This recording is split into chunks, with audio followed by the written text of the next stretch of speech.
Opo, nakakausap ko din po mismo si Sir Ogie and I'm so happy kasi nagustuhan din po nila yung version. Nagustuhan ni Ogie nga. Si Regine hindi masyado. Nakausap ko si Regine, sabi din, okay lang. Sabi niya, hindi.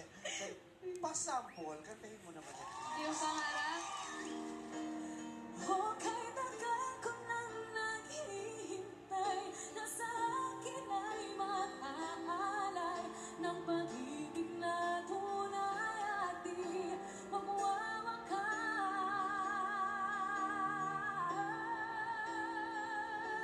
Pangarap ko ang ibigin ka at sa habang panahon ikaw ay makasama.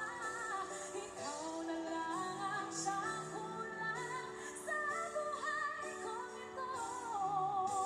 Pangarap ko, pangarap ko, pangarap ko.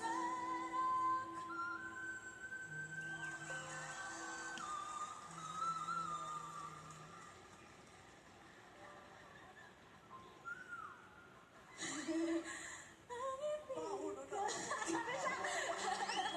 Ang may ibon din. Opo, binigyan ko lang ng ibang flavor, more reset po ng flavor yung song.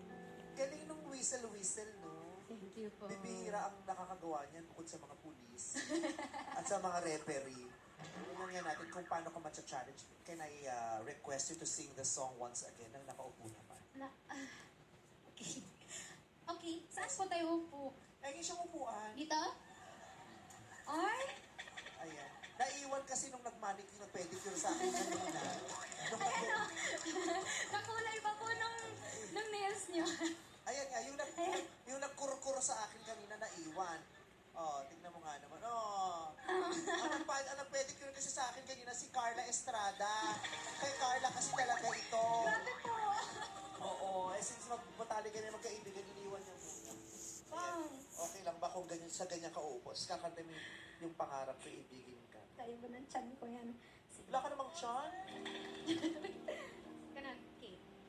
Okay, tagal ko nang naghihintay na sa akin ay nag-aalay ng pag-ibig na tunay at di magwawakas.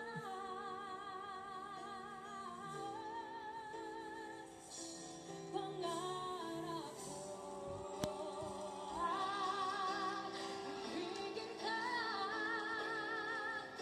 at sa habang panahon ika'y makasama. Ikaw na lang ang siyang kulang sa buhay kong ito. Pangarap ko, pangarap ko, pangarap ko.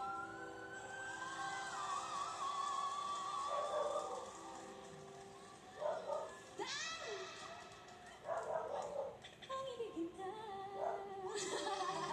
Gusto namin nakatayo ka lang. Relax lang ang buong katawan mo. Pero, isusuot mo ito. At sa habang panahon